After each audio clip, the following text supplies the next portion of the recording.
The next place in which Hereward appeared was far away on the southwest, upon the Cornish shore. How he came there, or after how long, the chronicles do not say. All that shall be told is, that he went into port on board a merchant ship carrying wine, and intending to bring back tin. The merchants had told him of one Aleph, a valiant Regulus or kinglet of those parts, who was indeed a distant connection of Hereward himself, having married, as did so many of the Celtic princes, the daughter of a Danish sea rover, of Seward's blood.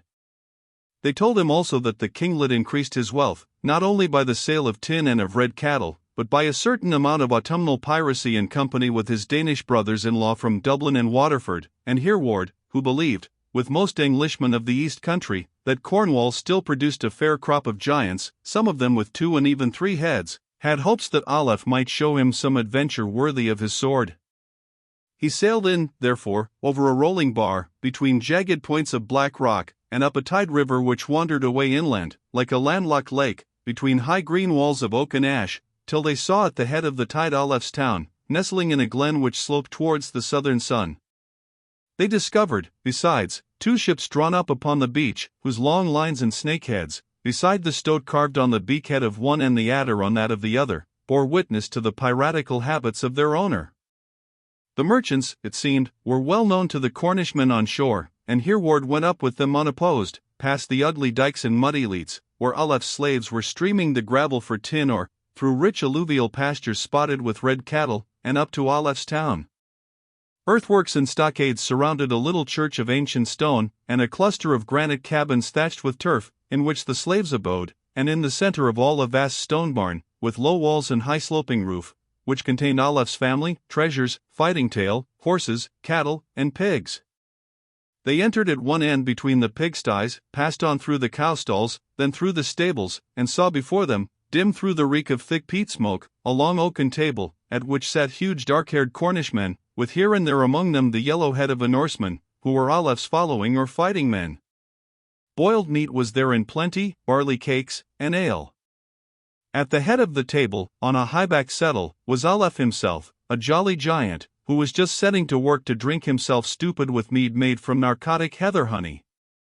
By his side sat a lovely dark-haired girl, with great gold torques upon her throat and wrists, and a great gold brooch fastening a shawl which had plainly come from the looms of Spain or of the East, and next to her again, feeding her with titbits cut off with his own dagger, and laid on barley cake instead of a plate, sat a more gigantic personage even than Aleph, the biggest man that Hereward had ever seen, with high cheekbones, and small ferret eyes, looking out from a greasy mass of bright red hair and beard. No questions were asked of the newcomers. They set themselves down in silence in empty places, and, according to the laws of the good old Cornish hospitality, were allowed to eat and drink their fill before they spoke a word. "Welcome here again, friend," said Aleph at last, in good enough Danish, calling the eldest merchant by name. "Do you bring wine?" The merchant nodded. "And you want tin?" The merchant nodded again, and lifting his cup drank Aleph's health, following it up by a coarse joke in Cornish, which raised a laugh all round. The Norse trader of those days, it must be remembered, was none of the cringing and effeminate chapmen who figure in the stories of the Middle Ages. A free Norse or Dane, himself often of noble blood, he fought as willingly as he bought, and held his own as an equal, whether at the court of a Cornish kinglet or at that of the great Kaiser of the Greeks. "And you, fair sir," said Aleph, looking keenly at Hereward, "by what name shall I call you, and what service can I do for you? You look more like an earl's son than a merchant, and are come here surely for other things besides tin."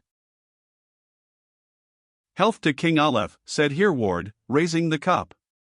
"Who I am I will tell to none but Aleph's self, but an earl's son I am, though an outlaw and a rover. My lands are the breadth of my boot sole. My plough is my sword. My treasure is my good right hand.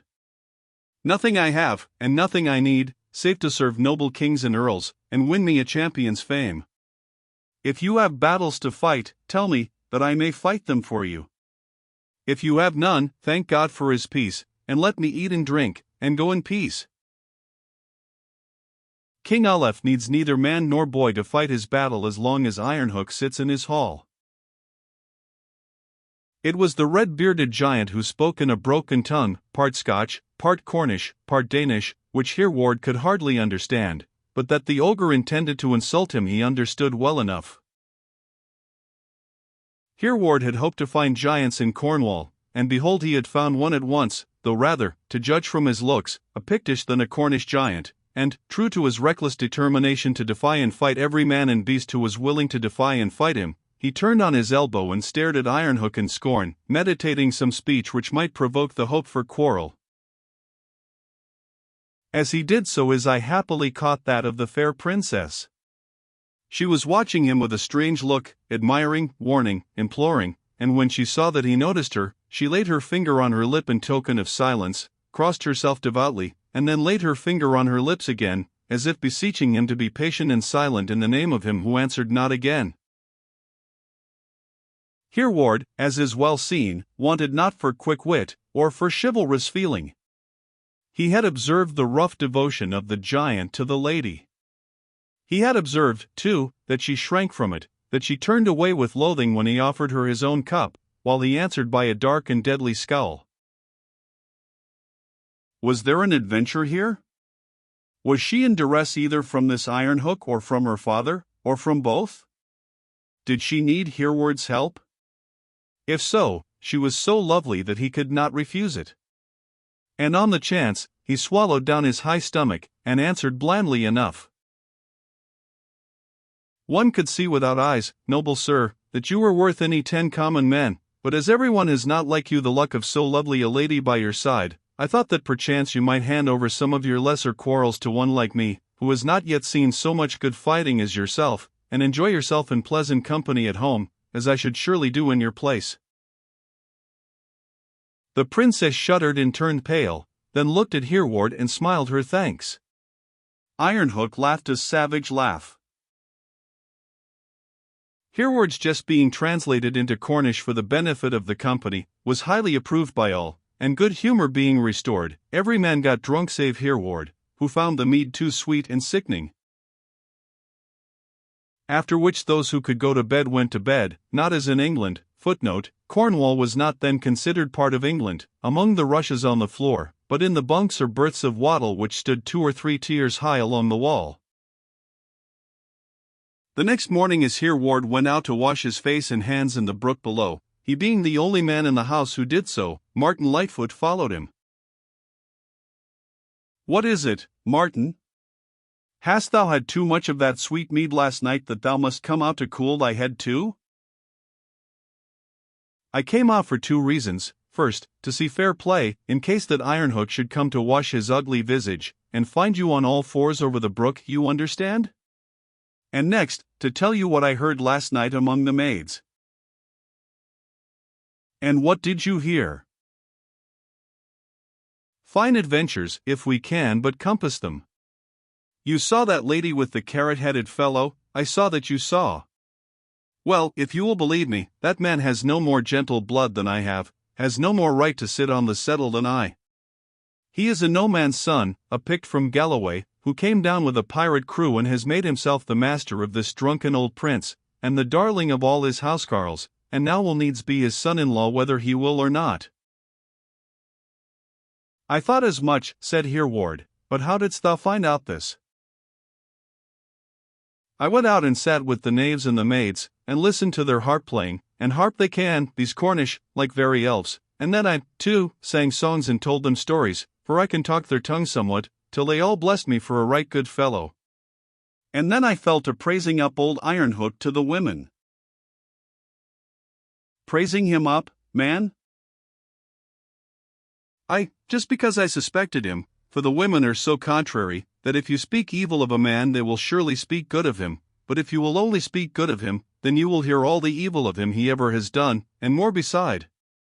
And this I heard, that the king's daughter cannot abide him, and would as lief marry a seal." "One did not need to be told that," said Hereward, "as long as one has eyes in one's head.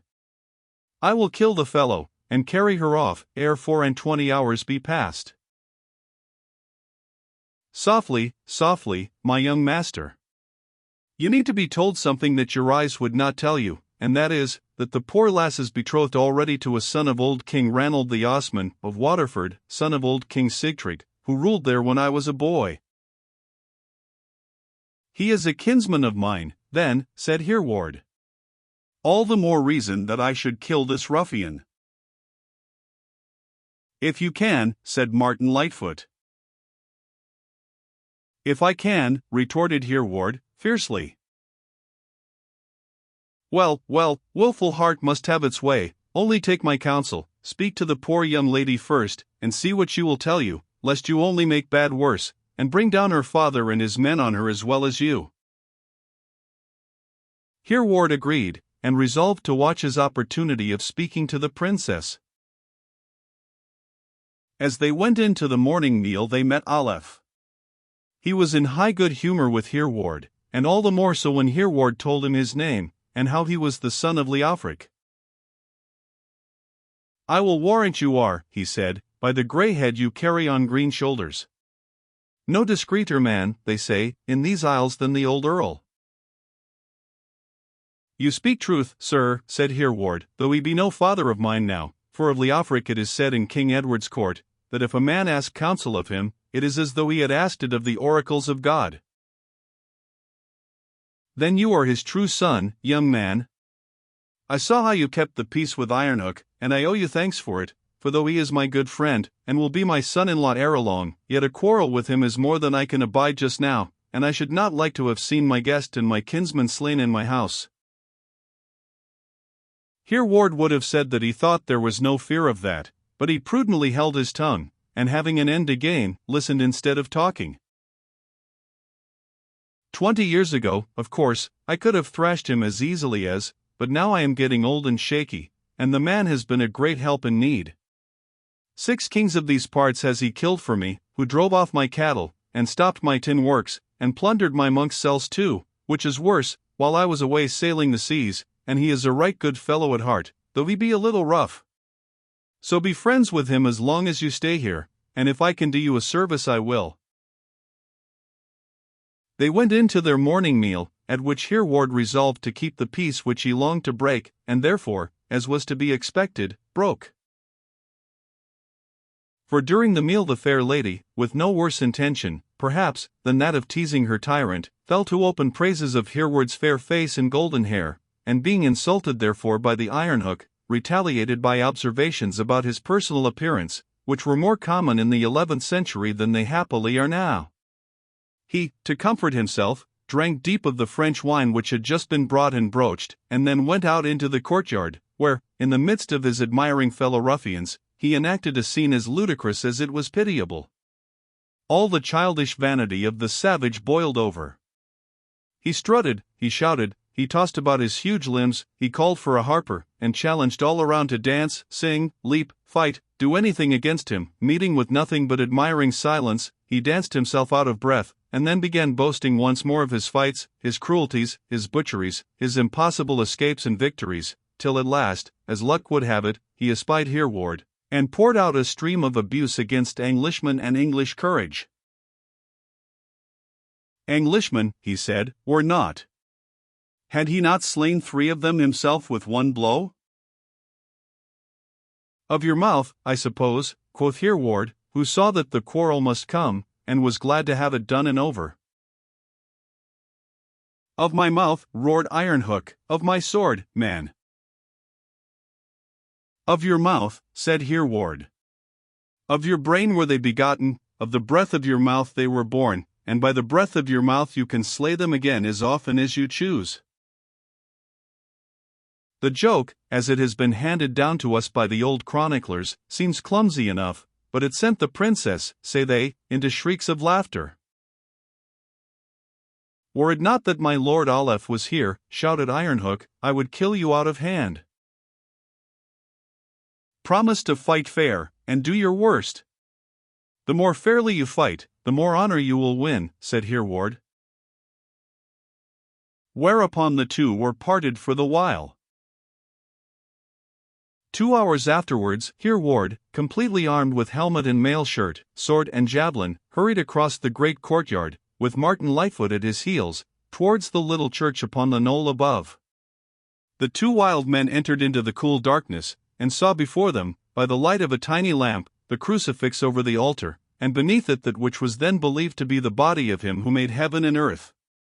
They stopped, trembling, for a moment, bowed themselves before that, to them, perpetual miracle, and then hurried on to a low doorway to the right, inside which dwelt Olaf's chaplain, one of those good Celtic priests who were supposed to represent a Christianity more ancient than, and all but independent of, the then all-absorbing Church of Rome.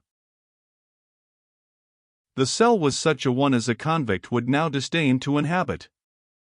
A low lean-to roof, the slates and rafters unsealed, the stone walls and floor unplastered, ill-lighted by a hand-broad window, unglazed, and closed with a shutter at night. A truss of straw and a rug, the priest's bed, lay in a corner. The only other furniture was a large oak chest, containing the holy vessels and vestments and a few old books. It stood directly under the window for the sake of light, for it served the good priest for both table and chair, and on it he was sitting reading in his book at that minute, the sunshine and the wind streaming in behind his head, doing no good to his rheumatism of 30 years' standing. "Is there a priest here?" asked Hereward, hurriedly. The old man looked up, shook his head, and answered in Cornish. "Speak to him in Latin, Martin. Maybe he will understand that." Martin spoke. "My lord, here, wants a priest to shrive him, and that quickly. He is going to fight the great tyrant Ironhook, as you call him." "Ironhook," answered the priest in good Latin enough. "And he's so young. God help him, he is a dead man. What is this, a fresh soul sent to its account by the hands of that man of Belial? Cannot he entreat him, can he not make peace, and save his young life? He is but a stripling, and that man, like Goliath of old, a man of war from his youth up." "And my master," said Martin Lightfoot, proudly, "is like young David, one that can face a giant and kill him, for he has slain, like David, his lion and his bear ere now. At least, he is one that will neither make peace, nor entreat the face of living man. So shrive him quickly, master priest, and let him be gone to his work." Poor Martin Lightfoot spoke thus bravely only to keep up his spirits and his young lord's, for, in spite of his confidence in Hereward's prowess, he had given him up for a lost man, and the tears ran down his rugged cheeks, as the old priest, rising up and seizing Hereward's two hands in his, besought him, with the passionate and graceful eloquence of his race, to have mercy upon his own youth. Hereward understood his meaning, though not his words. "Tell him," he said to Martin, "that fight I must, and tell him that shrive me he must, and that quickly. Tell him how the fellow met me in the wood below just now, and would have slain me there, unarmed as I was, and how, when I told him it was a shame to strike a naked man, he told me he would give me but 1 hour's grace to go back, on the faith of a gentleman, for my armor and weapons, and meet him there again, to die by his hand. So shrive me quick, sir priest." Hereward knelt down. Martin Lightfoot knelt down by him, and with a trembling voice began to interpret for him. "What does he say?" asked Hereward, as the priest murmured something to himself. "He said," quoth Martin, now fairly blubbering, "that, fair and young as you are, your shrift should be as short and as clean as David's." Hereward was touched. "Anything but that," said he, smiting on his breast, "mea culpa, mea culpa, mea maxima culpa." "Tell him how I robbed my father." The priest groaned as Martin did so. "And how I mocked at my mother, and left her in a rage, without ever a kind word between us. And how I have slain I know not how many men in battle, though that, I trust, need not lay heavily on my soul, seeing that I killed them all in fair fight." Again the priest groaned. "And how I robbed a certain priest of his money and gave it away to my housecarls." Here the priest groaned more bitterly still. O my son! My son! Where hast thou found time to lay all these burdens on thy young soul? It will take less time, said Martin, bluntly, for you to take the burdens off again. But I dare not absolve him for robbing a priest. Heaven help him! He must go to the bishop for that. He is more fit to go on pilgrimage to Jerusalem than to battle. He has no time, quoth Martin, for bishops or Jerusalem. Tell him, says Hereward, that in this purse is all I have, that in it he will find 60 silver pennies, beside 2 strange coins of gold. Sir Priest, said Martin Lightfoot, taking the purse from Hereward, and keeping it in his own hand, there are in this bag moneys. Martin had no mind to let the priest into the secret of the state of their finances.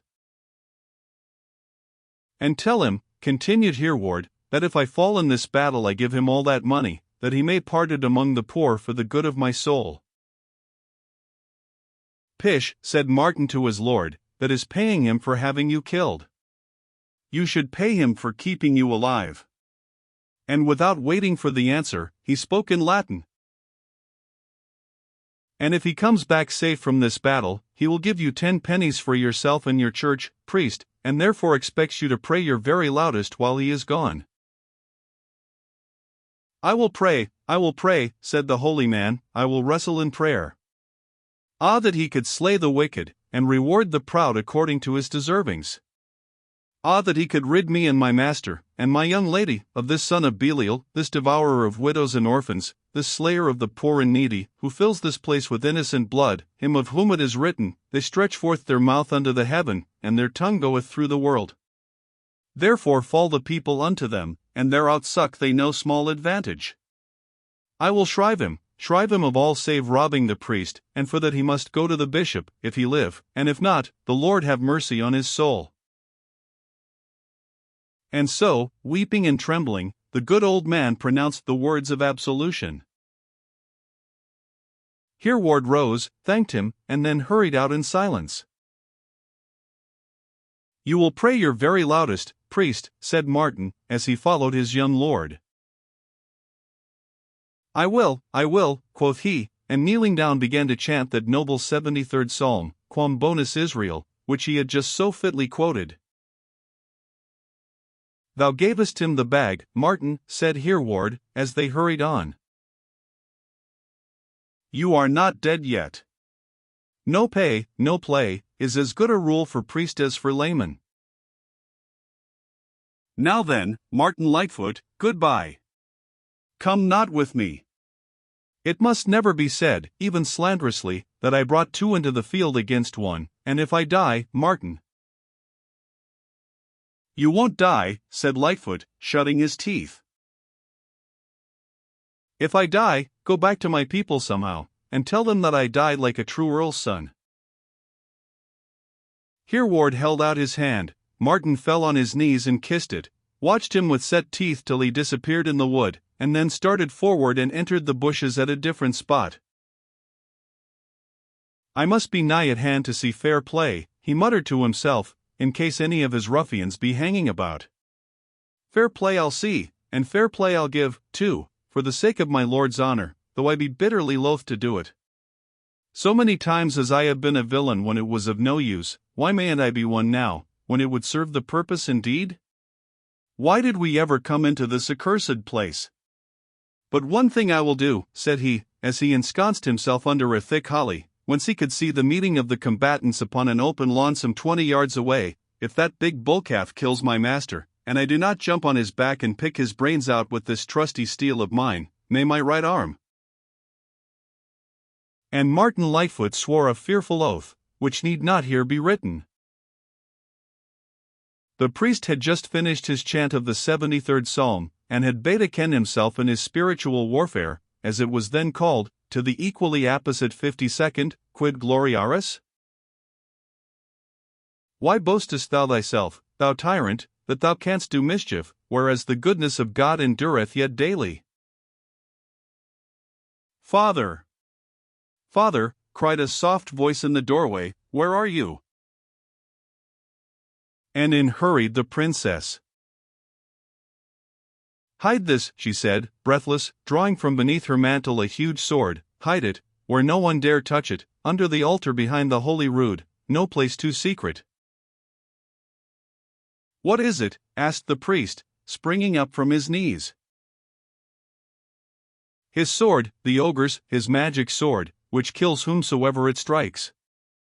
I coaxed the wretch to let me have it last night when he was tipsy, for fear he should quarrel with the young stranger, and I have kept it from him ever since by one excuse or another, and now he has sent one of his ruffians in for it, saying that if I do not give it up at once he will come back and kill me."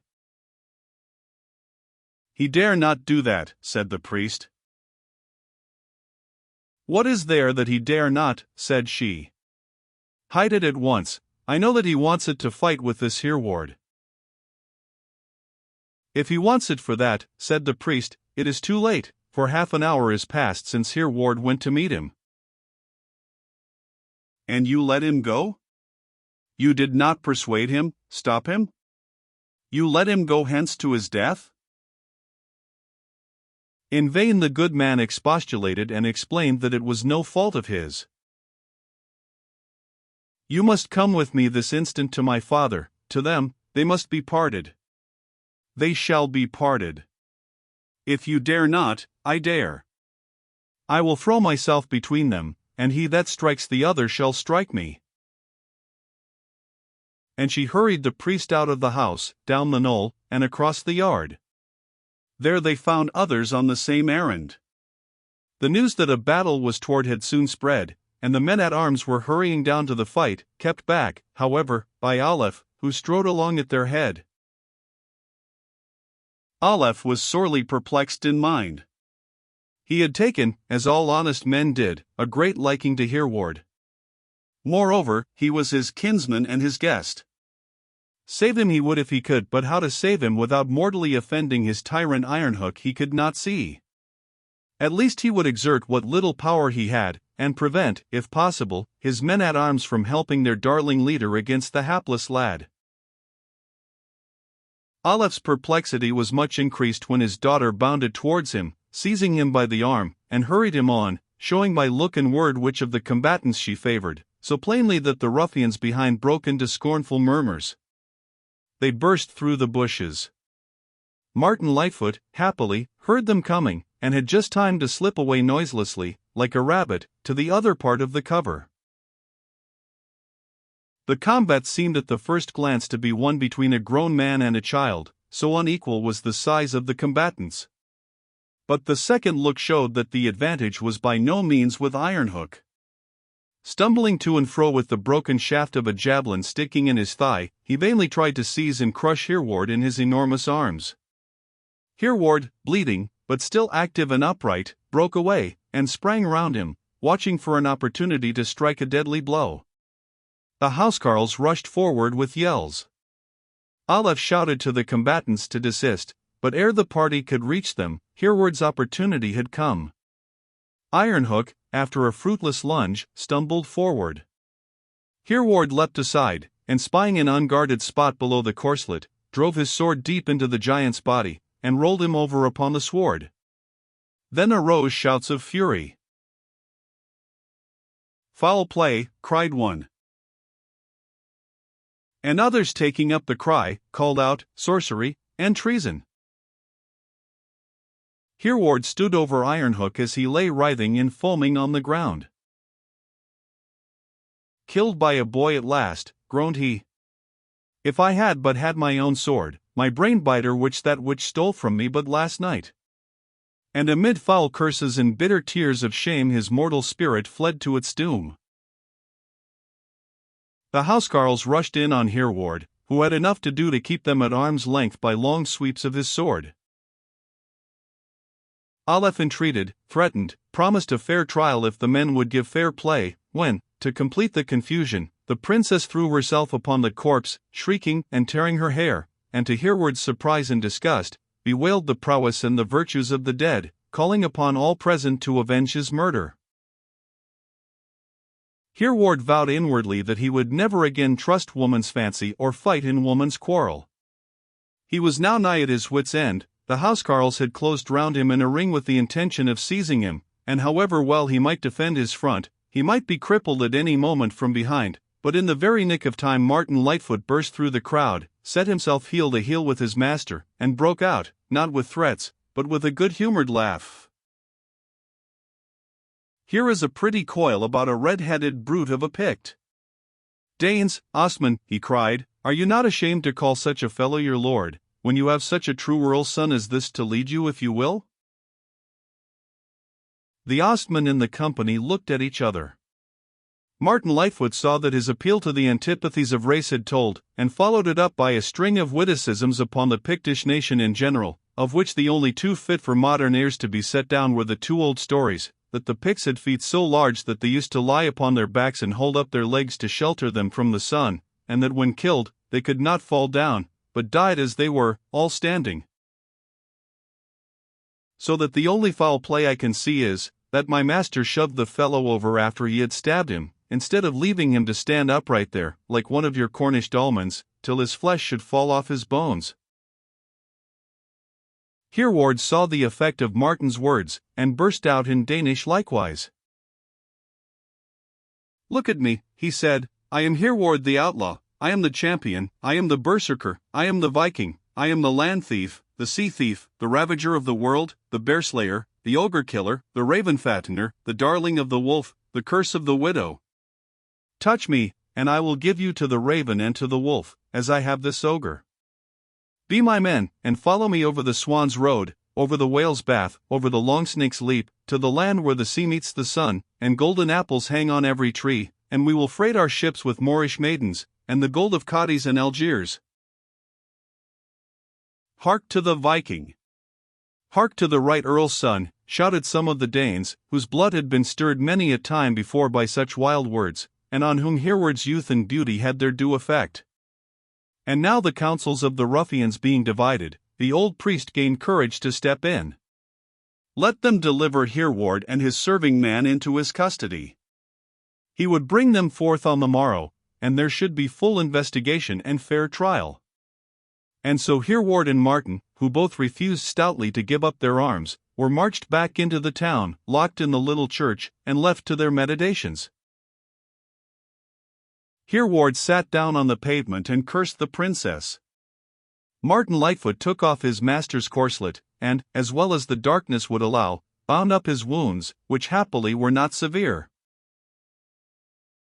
"Were I you," said he at last, "I should keep my curses till I saw the end of this adventure. Has not the girl betrayed me shamefully? Not she. I saw her warn you, as far as looks could do, not to quarrel with the man. That was because she did not know me. Little she thought that I could. Don't hollo till you are out of the wood. This is a night for praying rather than boasting." "She cannot really love that wretch," said Hereward, after a pause. "You saw how she mocked him. Women are strange things, and often tease most where they love most. But such a misbegotten savage.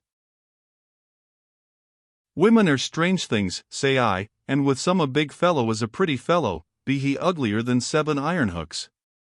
Still, just because women are strange things, have patience, say I."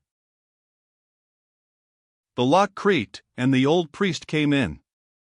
Martin leapt to the open door, but it was slammed in his face by men outside with scornful laughter. The priest took Hereward's head in his hands, wept over him, blessed him for having slain Goliath like young David, and then set food and drink before the two, but he answered Martin's questions only with sighs and shakings of the head. "Let us eat and drink, then," said Martin, "and after that you, my lord, sleep off your wounds while I watch the door. I have no fancy for these fellows taking us unawares at night." Martin lay quietly across the door till the small hours, listening to every sound, till the key creaked once more in the lock. He started at the sound, and seizing the person who entered round the neck, whispered, "One word, and you are dead." "Do not hurt me," half shrieked a stifled voice, and Martin Lightfoot, to his surprise, found that he had grasped no armed man, but the slight frame of a young girl. "I am the princess," she whispered, "let me in." "A very pretty hostage for us," thought Martin, and letting her go seized the key, locking the door in the inside. "Take me to your master," she cried, and Martin led her up the church wondering, but half suspecting some further trap. "You have a dagger in your hand," said he, holding her wrist. "I have. If I had meant to use it, it would have been used first on you. Take it, if you like." She hurried up to Hereward, who lay sleeping quietly on the altar steps, knelt by him, wrung his hands, called him her champion, her deliverer. "I am not well awake yet," said he, coldly, "and don't know whether this may not be a dream, as more that I have seen and heard seems to be." "It is no dream. I am true. I was always true to you. Have I not put myself in your power? Am I not come here to deliver you, my deliverer?" "The tears which you shed over your ogre's corpse seem to have dried quickly enough." "Cruel! What else could I do? You heard him accuse me to those ruffians of having stolen his sword. My life, my father's life, were not safe a moment, had I not dissembled, and done the thing I loathed. Ah," she went on, bitterly, "you men, who rule the world and us by cruel steel, you forget that we poor women have but one weapon left wherewith to hold our own, and that is cunning, and are driven by you day after day to tell the lie which we detest." "Then you really stole his sword?" "And hid it here, for your sake," and she drew the weapon from behind the altar. "Take it. It is yours now. It is magical. Whoever smites with it, need never smite again. Now, quick, you must be gone. But promise one thing before you go." "If I leave this land safe, I will do it, be it what it may."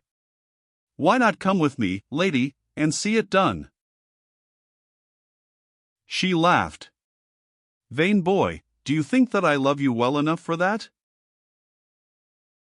"I have won you, and why should I not keep you?" said Hereward, sullenly. "Do you not know that I am betrothed to your kinsman? And though that you cannot know that I love your kinsman? So I have all the blows, and none of the spoil." "Tush! You have the glory, and the sword, and the chance, if you will do my bidding, of being called by all ladies a true and gentle knight, who cared not for his own pleasure, but for deeds of chivalry.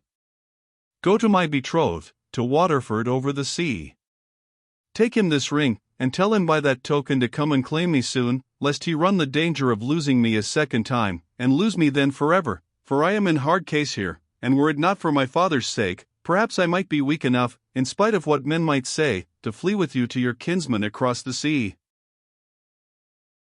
"Trust me and come," said Hereward, whose young blood kindled with a sudden nobleness, "trust me, and I will treat you like my sister, like my queen. By the holy rood above I will swear to be true to you." "I do trust you, but it cannot be. Here is money for you and plenty to hire a passage if you need, it is no shame to take it from me. And now one thing more. Here is a cord, you must bind the hands and feet of the old priest inside, and then you must bind mine likewise." "Never," quoth Hereward. "It must be. How else can I explain your having got the key? I made them give me the key on the pretense that with one who had most cause to hate you, it would be safe, and when they come and find us in the morning I shall tell them how I came here to stab you with my own hands, you must lay the dagger by me, and how you and your man fell upon us and bound us, and you escaped." "Ah!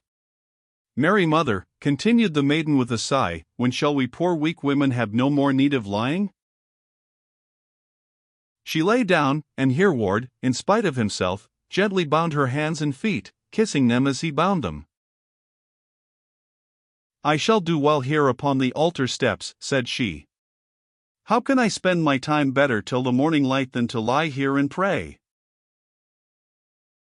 The old priest, who was plainly in the plot, submitted meekly to the same fate, and Hereward and Martin Lightfoot stole out, locking the door, but leaving the key in it outside. To scramble over the old earthwork was an easy matter, and in a few minutes they were hurrying down the valley to the sea, with a fresh breeze blowing behind them from the north. "Did I not tell you, my lord," said Martin Lightfoot, "to keep your curses till you had seen the end of this adventure?" Hereward was silent. His brain was still whirling from the adventures of the day, and his heart was very deeply touched. His shrift of the morning, hurried and formal as it had been, had softened him. His danger, for he felt how he had been face to face with death, had softened him likewise, and he repented somewhat of his vainglorious and bloodthirsty boasting over a fallen foe, as he began to see that there was a purpose more noble in life than ranging land and sea, a ruffian among ruffians, seeking for glory amid blood and flame. The idea of chivalry, of succoring the weak and the oppressed, of keeping faith and honor not merely towards men who could avenge themselves, but towards women who could not, the dim dawn of purity, gentleness, and the conquest of his own fierce passions, all these had taken root in his heart during his adventure with the fair Cornish girl. The seed was sown. Would it be cut down again by the bitter blasts of the rough fighting world, or would it grow and bear the noble fruit of gentle, very perfect knighthood? They reached the ship, clambered on board without ceremony, at the risk of being taken and killed as robbers, and told their case. The merchants had not completed their cargo of tin. Hereward offered to make up their loss to them if they would set sail at once, and they, feeling that the place would be for some time to come too hot to hold them, and being also in high delight, like honest Osman, with Hereward's prowess, agreed to sail straight for Waterford, and complete their cargo there. But the tide was out. It was 3 full hours before the ship could float, and for 3 full hours they waited in fear and trembling, expecting the Cornishmen to be down upon them in a body every moment, under which wholesome fears some on board prayed fervently who had never been known to pray before.